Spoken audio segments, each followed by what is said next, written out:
Hello everyone, आज के इस लेसन में सीखेंगे अदर स्कीम्स के बारे में। इंडेक्स फंड क्या है, एक्सचेंज ट्रेडेड फंड्स क्या है, जिसको ETF भी बोलते हैं। ये भी काफ़ी ज़्यादा पॉपुलर है ये दोनों, इंडेक्स फंड और एक्सचेंज ट्रेडेड फंड्स। और उसके बाद फंड्स ऑफ फंड्स के बारे में। इंडेक्स आप लोगों ने निफ्टी 50 तो ज़रूर सुना होगा, अगर थोड़ा सा भी शेयर मार्केट के बेसिक है तो। अपने इंडेक्स फंड में जैसे निफ्टी 50, सेंसेक्स हो गया, या अलग अलग कैटेगरी का अलग अलग इंडेक्स है। बैंक का अलग से इंडेक्स है, IT का अलग से, और जैसे कंपनी रहता है, एक ग्रुप ऑफ कंपनी रहता है, उसको मिला के इंडेक्स बनाया जाता है। और एक आप डेली बेसिस पे, आवरली बेसिस पे इंस्टेंट आप देख सकते हो कि किसी इंडेक्स कैसा परफॉर्मेंस कर रहा है। तो बेसिकली इंडेक्स म्यूचुअल फंड वैसा म्यूचुअल फंड है जो इंडेक्स में इन्वेस्ट करता है और जो रिटर्न्स आता है वापस इन्वेस्टर के बीच बांट दिया जाता है। अगर मैं इसके बात करूँ स्पेशली इंडेक्स फंड के बारे में, तो एक्सपेंस रेशियो कम रहता है, क्योंकि इसमें फंड मैनेजर का ज़्यादा इन्वॉल्वमेंट नहीं रहता है। जस्ट निफ्टी 50 में किसी ने बोला कि निफ्टी 50 में मेरा पैसा इन्वेस्ट करे, तो निफ्टी 50 में कर दिया और छोड़ दिया। कोई देखने की ज़रूरत नहीं है कुछ भी, वो बढ़ेगा तो पैसा बढ़ेगा, वो घटेगा तो घटेगा। ओके, नेक्स्ट बात करते हैं एक्सचेंज ट्रेडेड फंड्स। ये क्या होता है? ETF। आपने एक तो ज़रूर सुना होगा, गोल्ड ETF काफ़ी ज़्यादा पॉपुलर है। सो इंडेक्स फंड और एक्सचेंज ट्रेडेड फंड्स ऑलमोस्ट दोनों सेम है, बट इसमें क्या है कि जो इंडाइसेस बना हुआ है उसमें इन्वेस्ट किया जाता है। बट इसमें क्या है कि इंडेक्स भी है, कमोडिटी का भी बना हुआ है और एसेट का भी, ये तीनों का बना हुआ है। ये तीनों का ETF बना हुआ है, जो अपने सुविधा अनुसार रिटर्न सब चेक कर सकते हैं। वो इसको क्या बोलते हैं, एसेट क्लास। जैसे कमोडिटी की बात किया तो गोल्ड का भी है, गोल्ड ETF भी है। इंडेक्स का बात करें तो आपको जो इंडाइसेस है उसका भी ETF आपको मिल जाएगा, प्लस पर्टिकुलर एसेट का एसेट क्लास जो है उसका भी ETF मिल जाएगा। तो दोनों में यही अंतर है कि ये इंडेक्स है और यहाँ जो है तीनों एसेट मिक्स हो गए।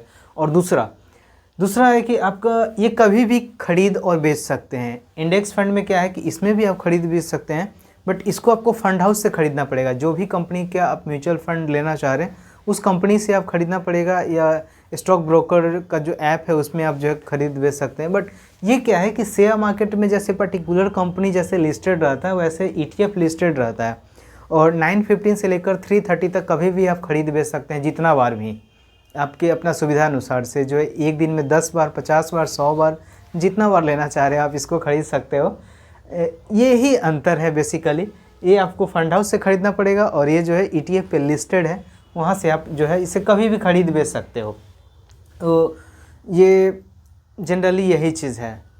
ओके, मेन जो आपका यही अंतर है। इंडेक्स फंड में इंडाइसेस जो है उसमें जो बना हुआ है वो इन्वेस्ट किया जाता है। ETF में क्या है कि इंडेक्स फंड हो गया, कमोडिटी हो गया, आप ये पर्टिकुलर एसेट्स क्लास भी हो गया, वहाँ भी है। आप जो है इस तरीके का फंड देख सकते हो। अब ये कि इसमें भी अलग अलग तरह के होते हैं।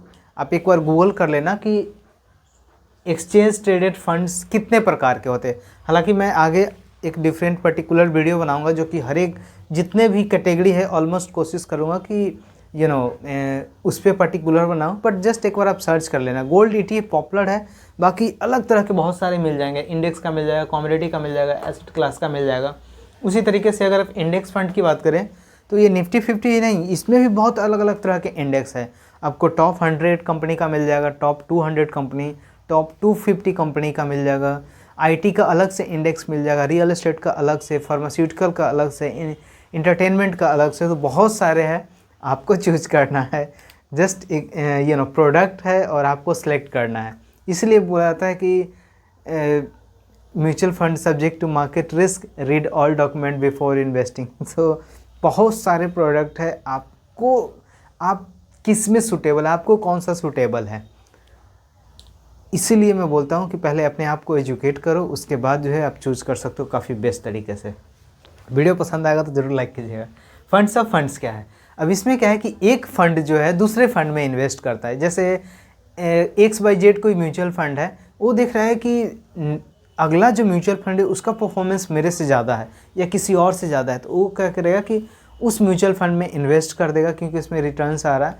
तो फंड्स ऑफ फंड्स का मतलब होगा कि XYZ कंपनी जो है, फॉर एग्जांपल देखो यहाँ, इससे आप समझते हैं ये म्यूचुअल फंड कंपनी है, दूसरे म्यूचुअल फंड में अपना पैसा इन्वेस्ट करती है।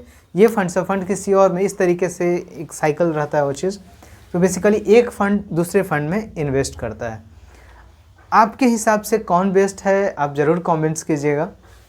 बट मेरा फिर से रिक्वेस्ट है, म्यूचुअल फंड को पूरा बेसिक से आप समझे, उसके बाद ही आप इन्वेस्टमेंट करें। और किसी भी चीज़ में, और किसी के कहने सुनने पे नहीं कि ये ले लो ये ले लो ये ले लो, नहीं, अपना खुद का एजुकेशन बढ़ाएं, खुद को नॉलेज बढ़ाएं, या किसी से भी रजिस्टर्ड ट्रस्टेड फाइनेंशियल एडवाइज़र की आप मदद ले सकते हैं, उसके बाद ही इन्वेस्टमेंट करें। वीडियो पसंद है तो लाइक शेयर सब्सक्राइब जरूर करें। मिलते हैं नेक्स्ट वीडियो में। धन्यवाद।